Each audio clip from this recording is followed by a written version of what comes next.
오늘 우리가 함께 나눌 하나님의 말씀은 신약성경 마가복음 16장 14절부터 20절까지 말씀입니다. 신약성경 마가복음 16장 14절부터 20절까지 말씀. 드디어 오늘 우리가 이 마가복음 마지막 부분을 살펴볼 차례가 되었습니다. 우리가 거의 한 50번 정도 지금 이 마가복음을 살펴보았는데 50번 정도 살펴보았다라고 하는 것은 1년 동안 우리가 마가복음의 말씀을 들었다라고 하는 거겠죠. 그러니까 1년 전에 들었던 말씀이 뭐였더라 가물가물하시는 분들도 계실 건데, 근데 우리 교회는 참 좋은 교회입니다, 그죠? 목사님의 말씀이 설교가 다 유튜브에 들어가 있으니까 여러분들이 잊어먹었다 싶으면 언제든지 찾아보실 수 있어요. 손가락만 움직이시면 됩니다. 드디어 오늘 마지막 부분을 보게 되었습니다. 특별히 마지막 부분에서 우리가 살펴봐야 될 것은 부활입니다. 오늘 설교 제목이 뭐죠? 의심과 절망을 넘어서는 믿음의 여정이다라고 그렇게 되어 있습니다. 제목이 멋지죠? 내용은 더 멋질 겁니다. 그렇습니다. 우리 부활, 우리가 지금 한 2주간에 걸쳐서 살펴보고 있는데요. 이 부활이라고 하는 것은 바로 우리 기독교 신앙의 핵심입니다. 그리고 만약에 이 예수 그리스도의 부활이 없다고 한다면 우리의 믿음은 헛것이 될 것이라고 그렇게 성경에서는 말하고 있죠.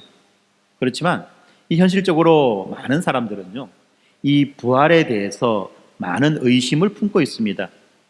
예수님이 이 죽음을 이기고 살아나셨다 하는 것이 이 과연 실제로 가능한 일이냐라고 하는 이 지점에서 의심한다는 거죠.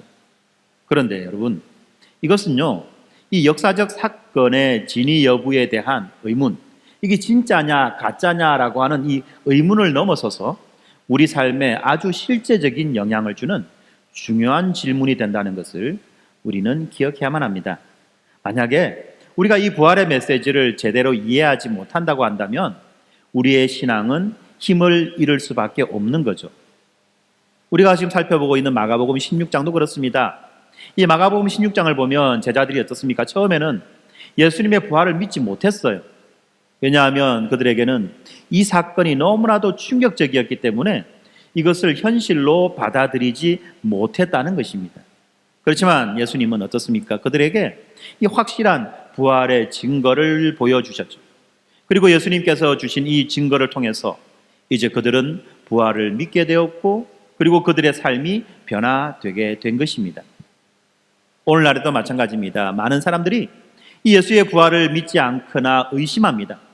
그렇지만 우리는 이 부활이 역사적인 사실일 뿐만 아니라 우리 각자의 삶을 변화시키는 강력한 능력이라는 것을 우리는 믿는 바입니다.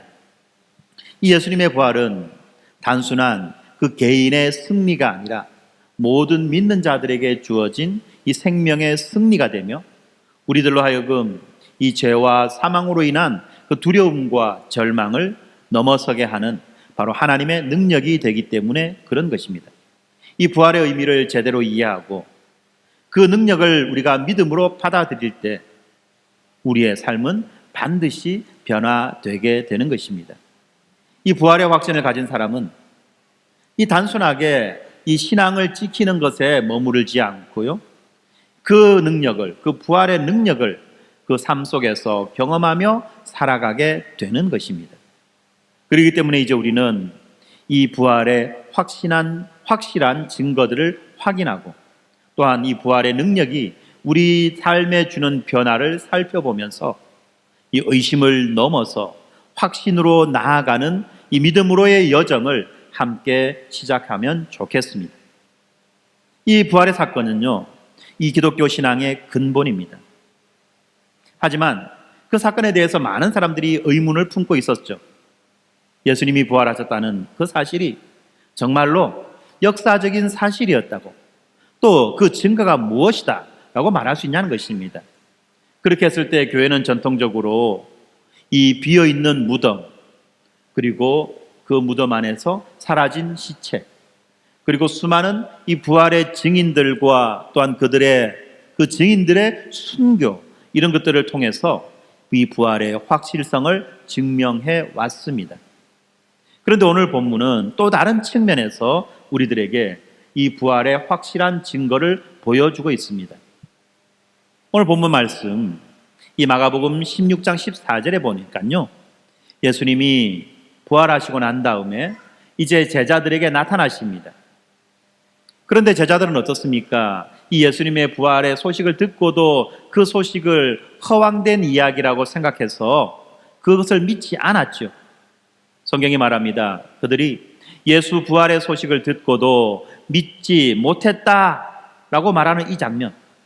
이 장면은 어떻습니까? 우리가 흔히 겪는 그 의심을 그대로 드러내어 보여주고 있다는 것입니다. 그렇죠? 우리가 이 신앙의 진리를 들으면서도 그것이 실제로 일어날 수 있을까? 실제로 그것을 믿을 수 있을까라고 하는 이런 의문을 품게 되는 것은 어떻게 보면 사람에게 있어서 마땅한 인지상정이라는 것입니다. 그런데 예수님은 어떻습니까? 그렇게 믿지 못하는 그들을 어떻게 하죠? 꾸짖으십니다. 예수님이 부활을 믿지 않는 자들 앞에 등장하셔서 그들의 믿음 없음을 꾸짖으시는 거예요. 이렇게 그들의 믿음 없음을 꾸짖으시는 것만큼이나 확실한 부활의 증거가 있을까요? 그렇지 않습니까? 그렇기 때문에 예수님의 그 부활의 직접적인 첫 번째 증거는 바로 예수님의 그 직접적인 나타나심이라는 것입니다. 이 제자들에게 나타난 예수님은 이 그들의 불신을 꾸짖으십니다. 또 다른 복음서를 보니까 예수님은 자신이 죽었고 그리고 다시 살아났다고 분명히 말씀하시고 그 증거들을 보여주고 있어요. 이렇게 부활하신 예수님은 제자들과 대화를 나눕니다. 그리고 그들의 불신을 해소하기 위해서 여러 가지 증거들을 보여주십니다. 그렇기 때문에 이 예수님은 어떻습니까? 단순히 유령이나 또 단순히 환상이 아니라는 것입니다.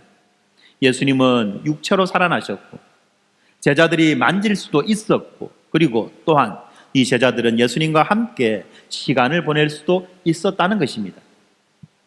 그리고 두 번째 증거는 무엇입니까? 바로 이 부활한 예수님께서 부활하시고 난 다음에 제자들에게 사명을 주신 것입니다. 예수님은 부활하고 난 다음에 제자들에게 이렇게 말씀하시죠. 너희는 온 천하에 복음을 전하라 고 말씀하십니다. 이 명령은 어떻습니까? 바로 이 부활을 목격한 증인들에게 주시는 사명이라는 것입니다. 그들은 직접 부활을 경험하고 그 사건이 그들의 삶에 큰 변화를 일으켰기 때문에 이 소식, 다시 말하면 이 복음을 전파하는 것은 그들에게 있어서 너무나도 당연한 일이라는 것입니다.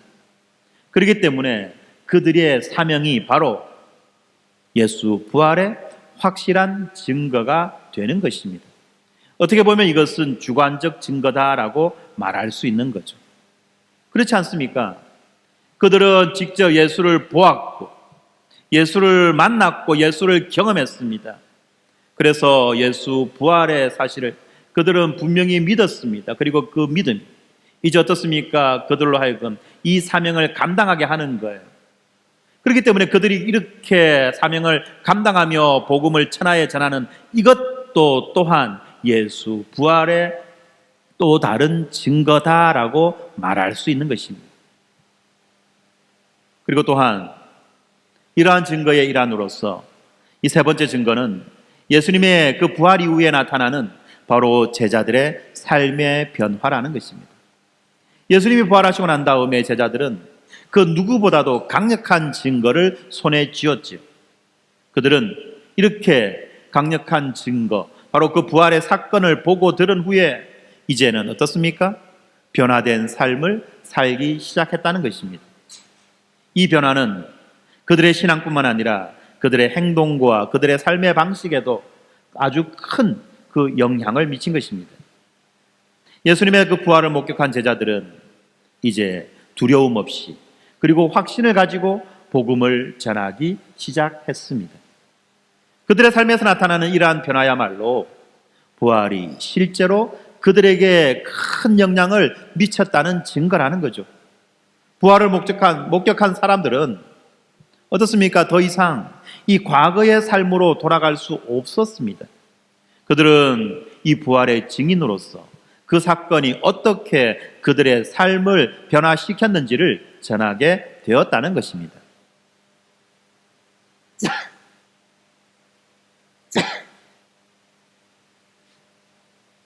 네.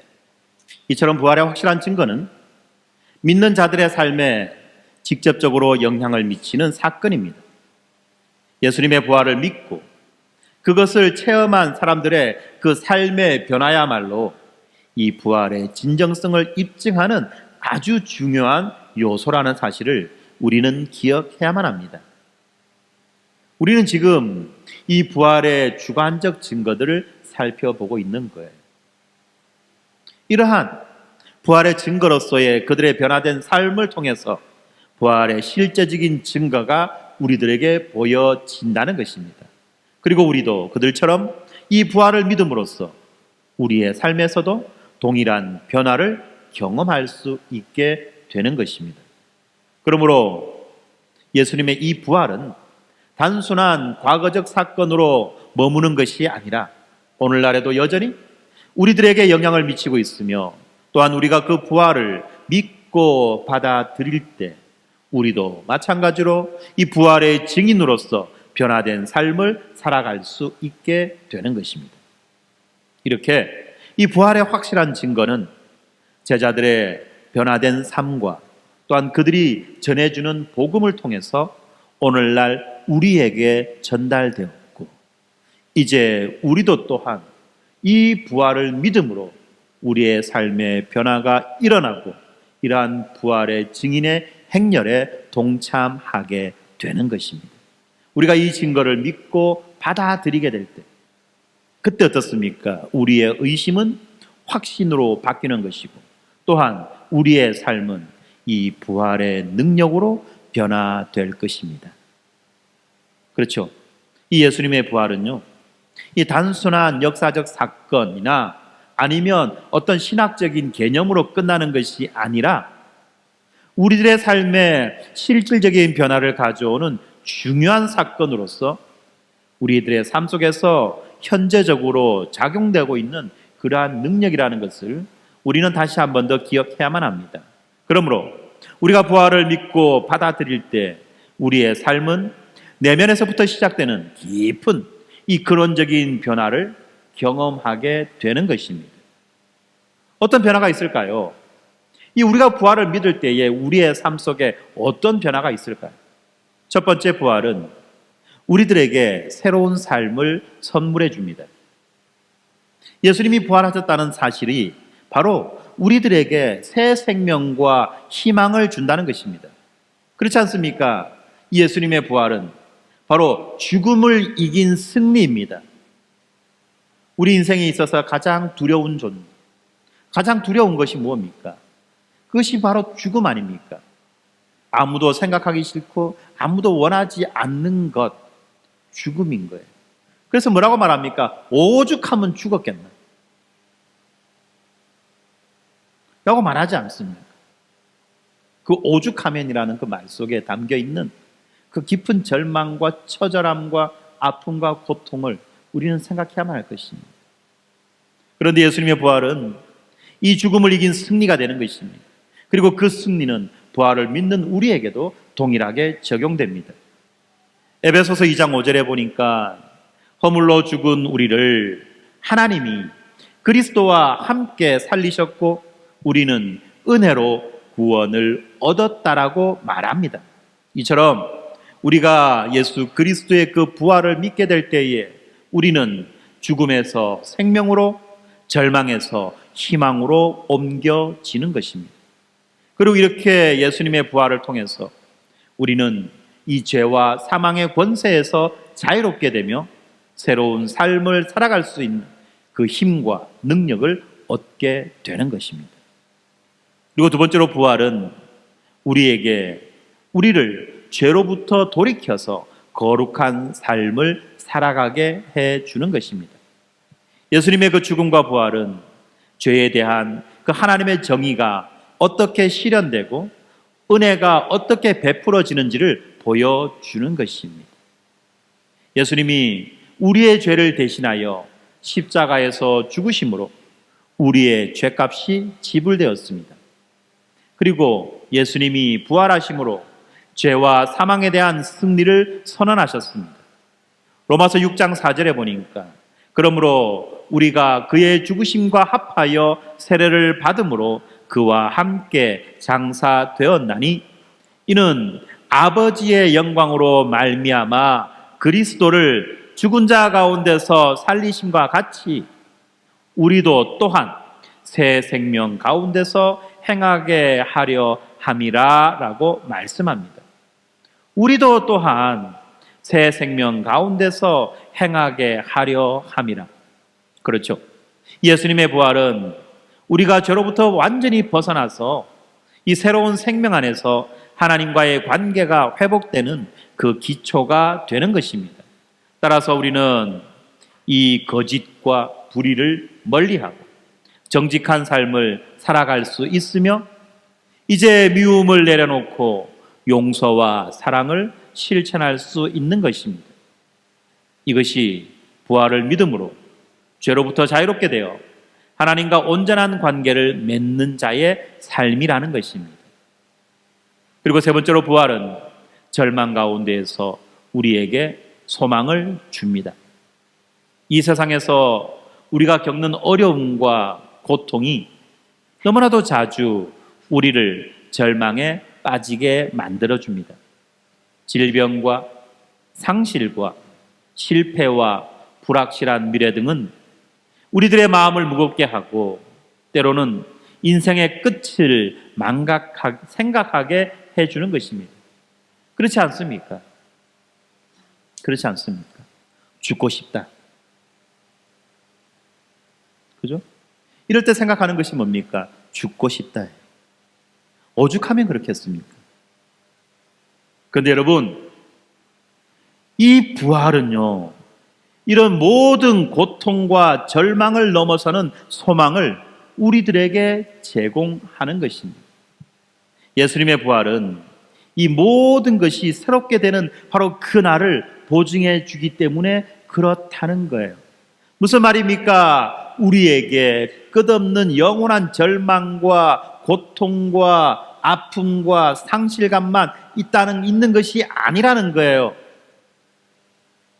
세상에서 흔히 말하듯 이 또한 지나가리라가 아니라는 거예요.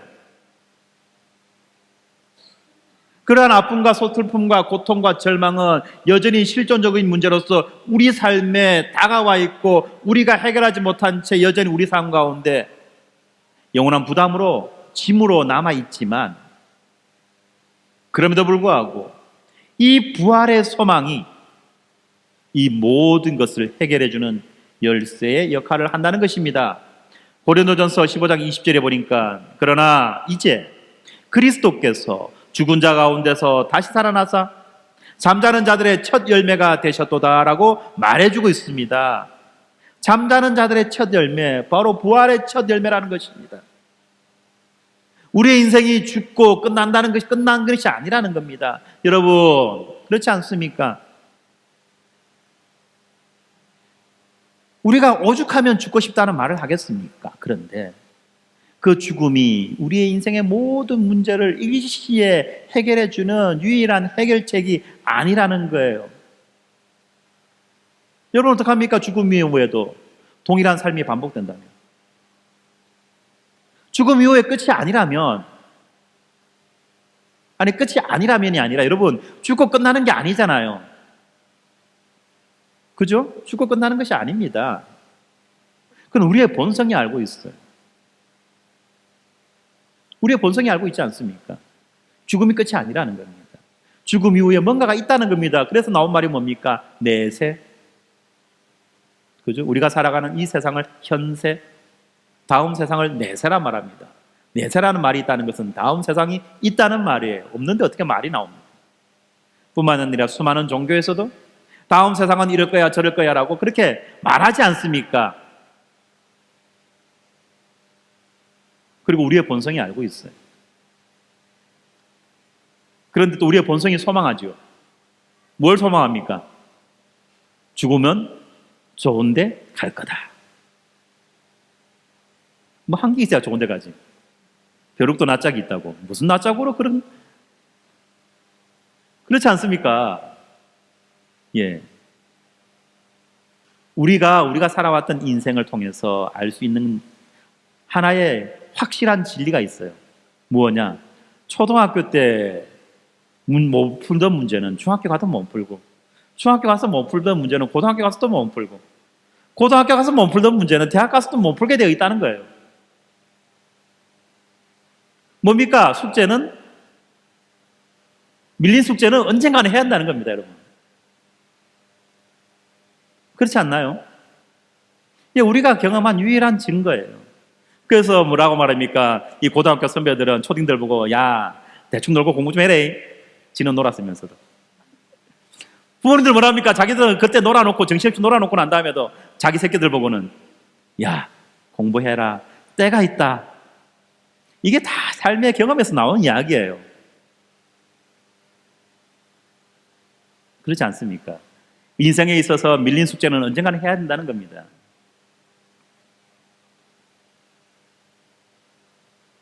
그런데 여러분, 그 숙제를 할 수 있는 유일한 방식이 무엇입니까? 죽는다는 것이 아니에요. 죽고 난 다음에도 숙제를 해야 한다는 겁니다. 그 숙제를 해결할 수 있는 유일한 방식은 바로 이 부활이라는 겁니다. 이 부활의 소망에 우리의 인생을 거는 것입니다. 그렇게 될 때에 비로소 우리는 새로운 기망과 기대를 가질 수 있는 거예요. 예수님의 부활이 바로 우리들의 부활의 보증이 되며, 또한 우리들의 모든 고난과 어려움과 고통과 슬픔이 궁극적으로는 이 하나님 안에서 변화될 것을 확신하기 때문에, 우리의 모든 문제가, 우리의 모든 숙제가 하나님 안에서 해결될 것을 우리가 확신하기 때문에 질병이나 고난 속에서도 영원한 생명을 붙잡을 수 있는 것입니다. 때로는 우리가 원하지 않는 실직을 당하거나 또는 어떠한 경제적인 어려움 속에서도 하나님이 우리와 함께 하신다는 이 믿음으로 우리는 하루하루를 견뎌낼 수 있는 것입니다. 그리고 네 번째로, 이 부활은 이 분명한 삶의 목적과 사명을 우리에게 줍니다. 이 예수님은 부활하고 난 다음에 제자들에게 이렇게 말씀하시죠. 마가복음 16장 15절, 너희는 온 천하에 다니며 만민에게 복음을 전파하라. 그렇습니다. 이 부활의 사건을 경험한 제자들은 이제 부활의 증인으로서 세상에 복음을 전하는 임무를 맡게 되었습니다. 마찬가지로 우리도 부활을 믿는 믿음의 사람으로서 이 세상에서 하나님의 사랑과 그 구원의 메시지를 전하는 사명을 맡은 것입니다. 먼저 가까운 사람들에게 예수님의 부활의 소식을 전하는 것이죠. 그리고 어려운 이웃들에게 예수님의 사랑을 흘려보내며 예수 그리스도의 부활의 희망을 전하는 그 통로로서의 역할을 감당해야만 하는 것입니다. 이처럼 이 부활의 소망과 확신의 삶이 중심이 된 자들은 이처럼 하나님의 뜻을 이루기 위해서 힘써 살아갈 수 있는 것입니다. 이제 한 달 조금 더 남았죠. 부활절이. 한 달 조금 더 남았습니다. 이제부터 우리는 예수 그리스도의 죽으심만 묵상할 것이 아니라 그 죽으심 이후에 그 부활도 우리가 함께 묵상하며 함께 집중해야만 할 것입니다. 이 부활은요, 우리들의 삶을 변화시키는 바로 근본적인 사건입니다. 우리가 부활을 믿고 받아들임으로 그 사건이 우리의 삶을 어떻게 변화시킬 수 있는지를 우리가 기대하며 경험해 보자는 것입니다. 이 부활은 우리가 새로운 삶을 살고 죄에서 구원받고 소망과 확신을 가지며 하나님께서 주시는 그 사명을 따라 살아가는 그 원동력이 된다는 것입니다. 예수님의 부활은 예수님만의 승리가 아니라 우리의 승리로 이어지며 또한 우리들의 삶에 실제적인 변화를 일으켜 줍니다. 그래서 우리가 이 부활을 믿고 살아갈 때 우리는 그 변화의 증인으로서 세상에 이 그리스도의 사랑을 전하게 되는 것입니다. 그렇기 때문에 우리는 이 부활을 믿어야 하는 것입니다. 그렇지 않습니까? 이 부활의 소식을 들은 제자들이 처음에는 이 예수님의 부활을 믿지 못하고 의심했습니다. 왜냐하면 그들이 처음 들은 이 부활의 소식은 너무나도 믿기 어려운 이야기였어요.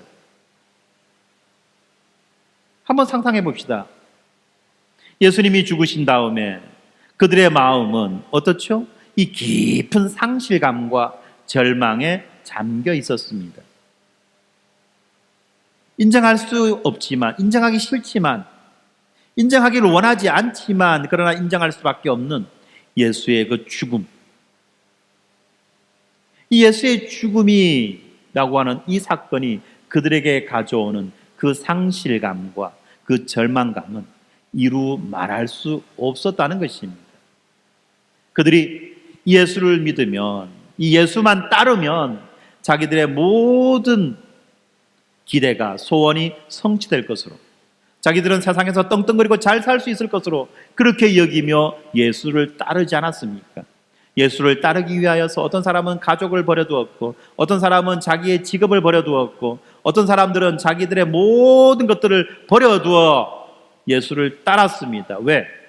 예수를 따라만 가면, 예수만을 따라만 가면 인생 대박, 로또 당첨 된다고 생각했기 때문에 그랬던 거예요. 그런데 여러분, 그 대박의 꿈이 깨진 거예요. 당첨된 로또가 사라진 거예요. 그 상실감, 그 절망감, 어떻습니까, 여러분들? 상상이나 할 수 있겠습니까? 그런데 그런 그들에게 예수가 부활했다 라는 소식이 들립니다. 이 소식은요, 어떻습니까? 또 다른 측면에서 그들에게는 너무나도 충격적이고 그들이 너무나도 받아들이기 어려운 현실이었다는 것입니다. 왜 그렇죠? 그들은 예수의 그 죽음을 똑똑히 목도한 자들 아닙니까? 받아들이기 싫지만 받아들일 수밖에 없었던 그런 현장에 그들이 있지 않았습니까?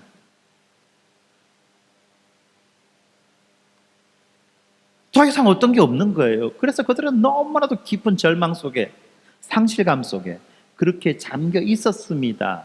그런데 그들에게 뜬금없이 들려오는 소리가 있어요. 예수가 부활했다. 웃자란 말이야.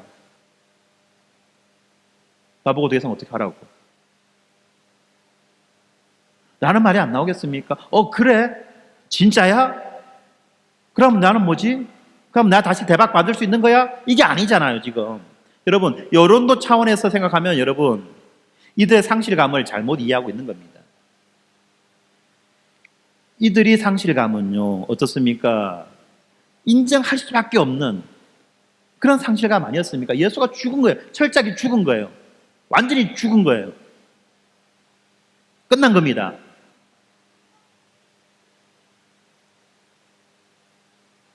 그런데 어떻게 살아올 수 있어요? 그건 또 다른 거짓이죠.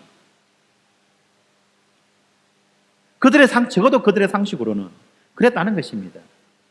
완전히 죽었는데, 모든 게 끝났는데, 그래서 내 인생 완전히 망했는데, 근데 예수가 부활했대요. 그거는 뭡니까? 또다시 나를 등쳐먹기 위한 가짜뉴스라는 겁니다. 그렇게밖에 이해되지 않겠습니까? 않는 것입니다, 여러분. 그래? 예수가 부활했다고? 나 또다시 대박 맞을 수 있는 거야? 이거는요, 또 당하는 겁니다. 그런 자들은요, 당해도 마땅해요. 한번 피라미드 들어가가지고, 한번 다단계 잘못 들어가가지고, 인생 말아먹고, 그죠? 완전히 파탄 난 자들이 어리석은 기대 때문에 또 다른 다단계 들어가서 또 말아먹고 또 말아먹고 그렇게 되는 거지. 그야말로 철저하게 한번 바닥을 치고 철저하게 현실 인식을 했으면 다시는 속지 않는 거예요. 지금 제자들은 바로 그런 상태라는 겁니다. 자기 인생이 완전히 끝났다고 여겼고 더 이상 기대할 것 없다고 여겼고 그렇기 때문에 완전한 상실감, 절망감 속에 사로잡혔는데, 그런 그들에게 예수의 부활의 소식이 들릴 때 이것은 그들이 의심해야만 마땅한 겁니다.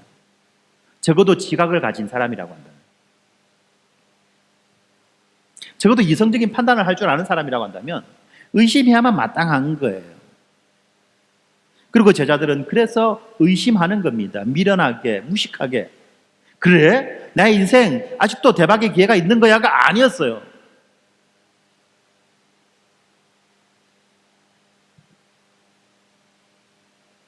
다시 말하면 지금 이렇게 부활을 믿지 않고 있는 이 제자들의 그 정신 상태가 얼마나 멀쩡한지를 성경은 역설적으로 우리들에게 보여주고 있는 것입니다.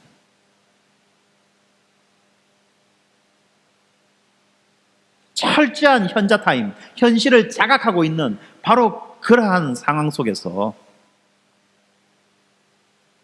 지금 부활의 소식이 들린 것입니다. 그렇기 때문에 이 소식은 그들에게 있어서는 너무나도 충격적이었고 너무나도 받아들이기 어려운 현실이었던 것입니다. 그래서 마가복음 16장 14절에는요, 이 제자들이 예수님의 그 부활의 소식을 믿지 않았다라고 그렇게 기록해 주고 있습니다. 그들에게 있어서 예수님의 이 부활이라고 하는 것은 상상할 수도 없었고 기대할 수도 없을 뿐만 아니라 그 부활이 그들의 삶에 어떤 의미와 영향을 미치게 될지를 이해하지 못했기 때문에 그랬던 것입니다. 그렇지 않습니까? 그들에게 있어서 이 부활은 너무나도 비현실적인 일이었던 것입니다.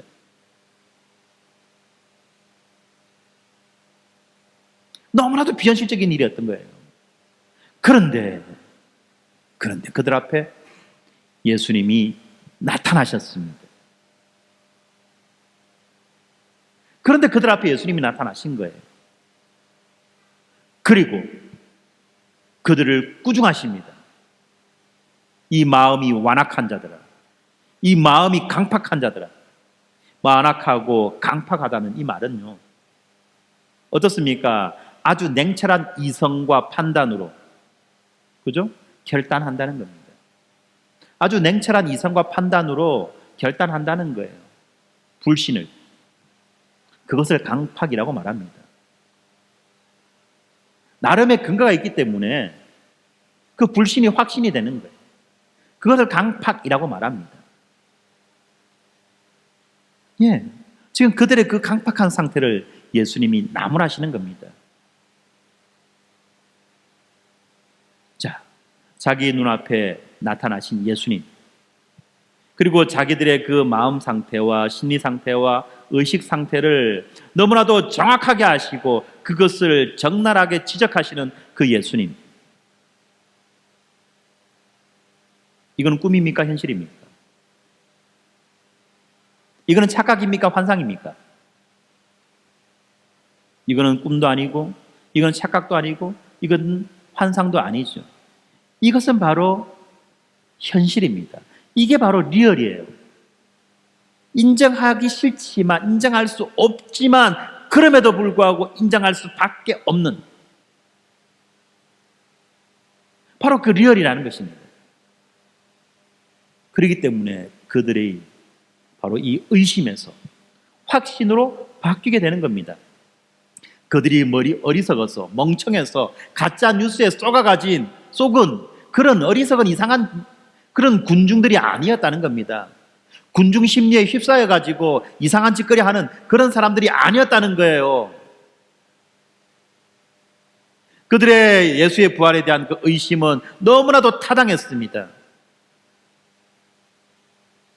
너무나도 합리적이었어요. 너무나도 이성적이었고, 그리고 그들이 이제 상태가 변화되어서 확신으로 바뀌었을 때 이 확신도 마찬가지로 너무나도 타당했고 너무나도 이성적이었고 너무나도 객관적이며 합리적이었다는 것입니다. 왜요? 더 이상 거부할래야 거부할 수 없고, 더 이상 인정하기 싫지만 인정할 수밖에 없는 그러한 리얼을 그들이 지금 만났다는 겁니다. 여러분, 우리의 믿음은 이래야 됩니다. 믿어도 분명히 알고 믿어야 되고, 우리가 믿는다고 할 때 이 믿음의 근거가 분명히 있어야 돼요. 기분과 감정으로 믿는 게 아니에요. 기분 따라 믿는 건 기분 따라 안 믿어요. 감정 따라 믿는 거는 감정 따라 불신으로 갑니다. 그렇지 않습니까? 우리가 내 마음 나도 모르는데. 그렇지 않나요? 분위기 따라 그런 건 아니라는 거예요. 그래서 어떻습니까? 우리가 우리의 믿음에 대해서 점검을 해야 되는 것입니다. 분명하게. 우리가 우리의 믿음에 대해서 분명히 점검을 해야 되는 거예요. 특별히 젊었을 때, 아직까지 이성적인 그런 이 작용들이 더 활발할 때, 그죠? 내가 믿어야 되는 내 믿음에 대해서 거부할 수 있을 땐 거부하세요. 거부할 때는 거부하세요. 고집으로 괜히 그냥 기본으로 거부하는 것이 아니라 분명한 이유와 근거를 가지고 거부하세요. 그리고 거부할 수 없는 그런 이유를 성경에서 찾으세요. 더 이상 부정할 수 없고 더 이상 거부할 수 없을 만큼의 증거가 우리들에게 제시될 것입니다. 그럴 때 믿으시기 바랍니다. 괜히 너무 믿으니까 눈치 봐가면서 체면 봐가면서 믿는 척하면요, 어느 생각 소리 소문 없이 어떻습니까? 안 믿는 척도 할 수 있는 거예요. 그걸 박지라고 말하죠. 그건 바른 신앙이 아닙니다. 그렇습니다. 이렇게 더 이상 부정할 수 없는, 거부할 수 없는 그 상황 앞에서 이제 그들의 의심은 이제 확신으로 바뀌게 된 것입니다. 부활하신 예수님이 그들에게 나타나셔서 그들의 믿음 없음을 꾸중하시고 그들의 믿음을 이끌어내기 위한 그 확실한 증거들을 보여주셨습니다. 그리하여 예수님은 이 제자들의 불신을 직접적으로 해결해 주시고, 그리고 이 부활의 사건을 실제적으로 깨닫게 하셔서 그들이 이전에 겪었던 그 두려움과 절망을 치유하시면서 이 부활의 진리를 증명해 주셨습니다. 그리고 예수님은 이 제자들에게서뿐만 아니라 오늘날 우리에게도 동일한 방식으로 이 확신을 주시는 것입니다. 우리가 부활을 믿지 못하거나 의심할 때 하나님은 우리에게 확실한 증거를 주십니다. 예수님의 부활을 통해서 우리는 하나님께서 우리를 얼마나 사랑하시고 우리들의 삶에 대해서 무엇을 계획하셨는지를 우리가 명확하게 알게 되는 것입니다. 우리가 경험하는 이 부활의 능력은 그리하여 우리를 의심의 골짜기를 지나서 이 확신의 푸른 초장으로 우리를 이끌어 주는 것입니다. 또한 우리는 이 부활을 통해서 하나님의 그 구원 계획을 더욱 확실하게 이해할 수 있는 것입니다. 예수님이 부활하셨다는 이 사실은 단순히 그분이 죽음을 이기고 살아나셨다는 것을 넘어서 인류를 구원하시려는 하나님의 그 계획이 완전하게 이루어졌음을 의미해 주고 있습니다. 예수님의 부활은 예수님이 우리의 죄를 대신하여 죽으시고 부활을 통해서 우리에게 새 생명을 주셨다는 사실을 온전히 믿게 해 주는 것이죠. 그리고 이러한 확신은 우리들의 신앙을 더욱 굳건하게 만들고 우리의 삶을 변화시키는 동력이 되는 것입니다. 그러므로 이 부활의 사건은 우리들의 삶이 의심을 넘어서 확신으로 나아갈 수 있는 그 기회를 제공해 줍니다. 예수님의 부활은 단순한 과거적 사건이 아니라 우리 각자의 삶에서 실제적으로 일어나는 바로 변화의 시작이라는 것입니다. 그러므로 이 부활을 믿고 받아들이는 사람은 그 삶의 방향이 완전히 바뀌어지게 되는 것입니다. 이제 부활을 믿음으로 우리는 하나님과의 관계를 회복하고 또 하나님 안에서 새로운 소망을 품게 됩니다. 그리고 이 부활의 능력은 우리들로 하여금 죄와 사망으로 인한 그 두려움에서 그리고 절망에서 벗어나서 새로운 삶을 시작하게 만들어 주는 것입니다. 부활을 믿고 확신하는 사람은 더 이상 이 두려움과 의심에 사로잡히지 않을 뿐만 아니라 이 부활을 통해서 하나님의 뜻을 분명하게 알고 그 뜻에 따라 살아갈 수 있게 되는 것입니다. 이처럼 이 부활 신앙은 우리의 삶을 완전히 변화시키는 그 능력을 가지고 있습니다. 우리의 신앙은 더 이상 불확실한 것이 아니라 예수님의 부활을 통해 확고한 믿음이 되어 이제 우리의 삶을 이끌어 가는 것이죠. 이렇게 이 부활의 확신은 우리에게 소망과 힘을 주며 우리의 모든 불안과 두려움을 이겨낼 수 있게 해 주는 것입니다. 그러므로 이제 우리는 이 부활의 증인으로서 이 세상에서 그 하나님의 사랑과 그 은혜의 그 구원의 메시지를 전하는 사명을 감당할 수 있게 되는 것입니다. 이처럼 이 부활을 믿는 믿음은 의심을 넘어서 확신으로 나아가는 여정이라는 것입니다. 사랑하는 성도 여러분, 예수 그리스도가 부활하셨다는 이 사실에 여러분은 어떻게 반응하십니까? 단지 2000년 전 우리와는 멀리 떨어져 있는 중동의 어느 지방에서 일어났던 작은 해프닝으로 이 사건을 여기십니까? 아니면 이 부활이 바로 나를 위한, 나를 향한 부활이라고 여러분들은 믿으십니까? 만약에 우리가 예수 그리스도의 부활을 믿고 우리가 그 예수 그리스도의 부활에 동참하게 되었다고 믿는다고 한다면 이제 우리들의 삶의 관점과 삶의 방향은 완전히 바뀌어지게 되는 것입니다. 그렇지 않습니까? 우리 인생이 여기에서 끝이 아니라는 거예요. 우리의 인생이 여기에서 끝이 아니라는 것입니다. 우리에게는 더 나은, 더 복된, 더 영원한 그러한 장래의 소망이 우리에게 있다는 거예요.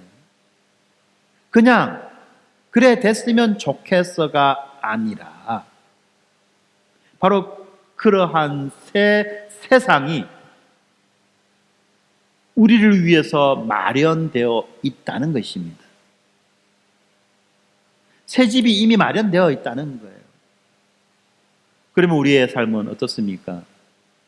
날마다 소망을 그저 꿈꾸며 소망을 기대하며 살아가는 그런 인생을 살지 않겠냐는 것입니다.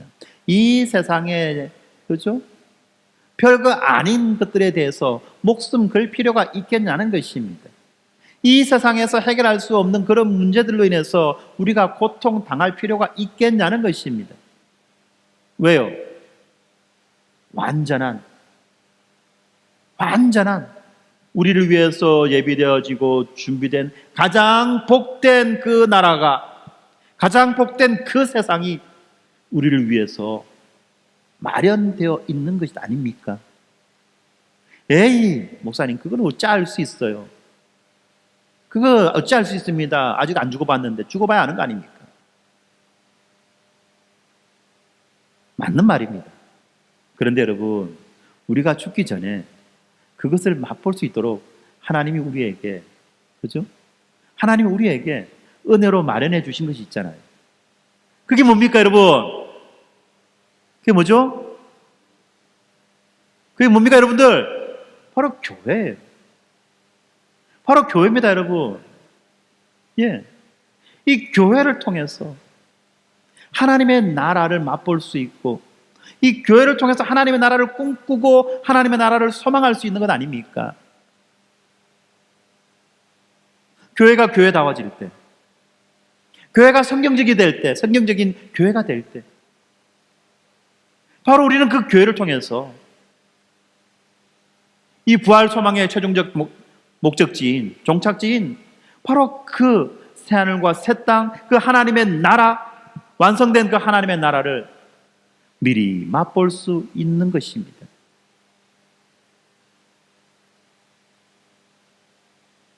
바로 그렇게 하라고 하나님이 교회를 주신 것이에요. 그래서 여러분들은, 우리는 어떻습니까? 교회가 더욱더 교회다워지도록, 교회가 더욱더 성경적인 교회가 되도록 날마다 앞을 향해서 나아가며 그 교회를 통하여서 하나님 나라의 복과 안식을 맛볼 뿐만 아니라 장차 완성되어 나타날 그 나라를 꿈꾸고 소망하는 거예요. 그렇게 살아갈 때 우리는 그 바울의 선언처럼 담다히 말할 수 있죠. 사망아, 네가 쏘는 것이 어디 있느냐?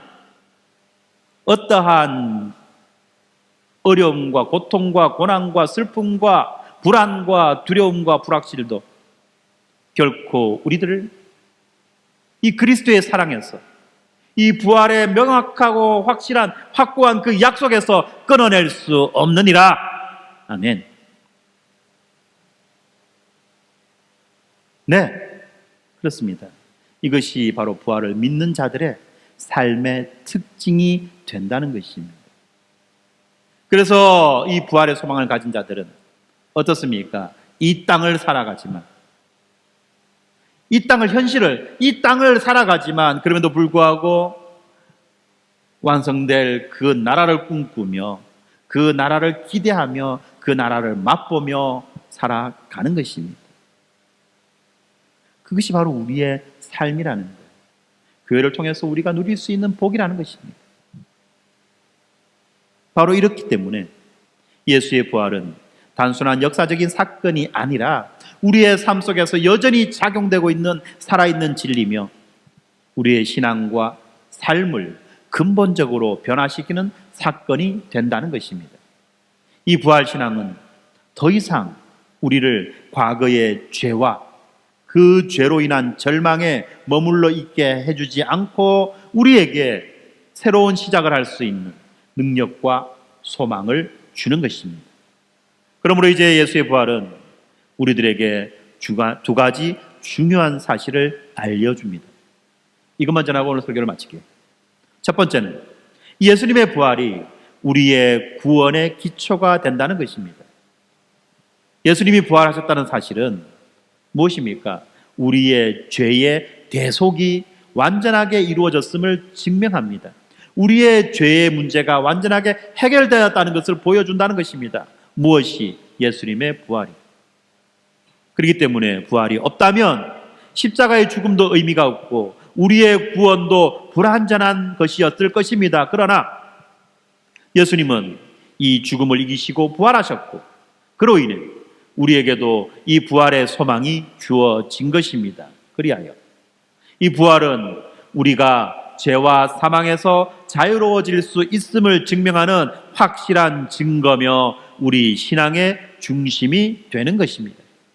그리고 두 번째는 이 부활이 우리의 삶을 변화시키는 능력이라는 점입니다.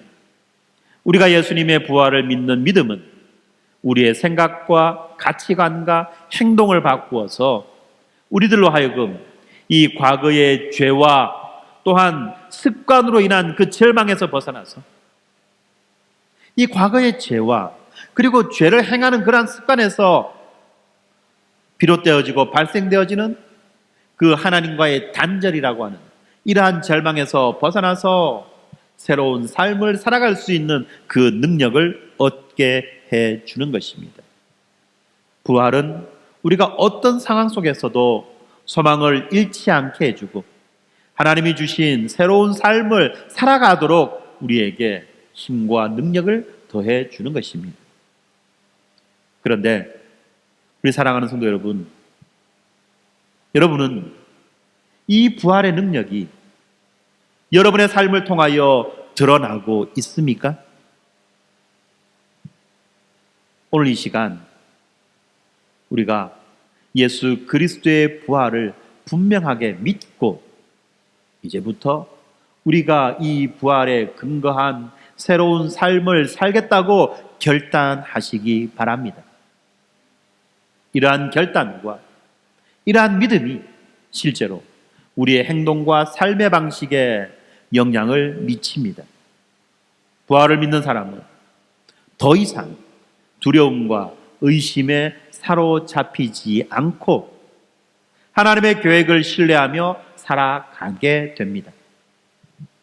예수의 부활을 믿는 이 부활의 증인은 세상을 향한 하나님의 사랑과 그 구원의 메시지를 전할 사명을 감당합니다. 그러므로 우리는 하나님의 뜻을 확신하고 그 뜻에 따라 살아가도록 부름받은 사람이라는 것을 기억하며 살아야만 할 것입니다. 그러므로 우리가 이 부활을 믿고 그 믿음 가운데 믿음을 따라 살아갈 때 우리는 의심을 넘어서는 확신의 사람이 되는 것입니다. 이 부활의 능력은 우리에게 새로운 삶을 주며 우리는 그 삶을 통해서 하나님께 영광을 돌리고 이 세상에 소망을 전하는 자가 되게 해주기 때문에 그렇다는 것입니다. 예수님의 부활은 우리의 삶을 변화시키는 강력한 힘이 되며 우리는 그 부활을 믿음으로써 날마다 새로운 변화를 경험하게 되는 것입니다. 결론적으로 이 부활은 우리 신앙의 중심이며 우리의 삶을 변화시키는 원동력이 됩니다. 예수님의 부활을 믿는 우리는 이제 죄와 사망으로 인한 두려움에서 벗어나 새로운 생명과 소망을 품은 삶을 살아가게 됩니다. 부활을 믿는 믿음은 우리를 의심에서 확신으로 이끌어주고 그 확신은 우리의 삶을 통해서 하나님께 영광을 돌리는 그 사명을 감당하게 해주고 있습니다. 부활을 믿고 살아가는 사람은 더 이상 과거에 묶여있지 않으며 이제 하나님의 능력으로 새로운 삶을 살아가게 됩니다. 여러분, 우리의 삶 가운데 어떤 문제가 있습니까? 어떤 좌절과 어떤 절망이 있습니까? 어떤 근심과 어떤 불안의 요소들이 있습니까? 예수 그리스도의 그 부활을 믿으십시오. 그렇게 될 때 이 부활의 능력은 우리의 삶을 완전히 변화시켜주며 그리고 우리는 그 변화를 통해서 이 땅에서 하나님의 나라를 경험하는 사람들이 되는 것입니다. 그리고 그런 사람이 되기를 주님의 이름으로 축원합니다. 아멘. 기도하겠습니다. 사랑과 은혜가 풍성하신 하나님 아버지, 죽음의 권세를 깨뜨리고 부활하신 예수 그리스도를 찬양합니다.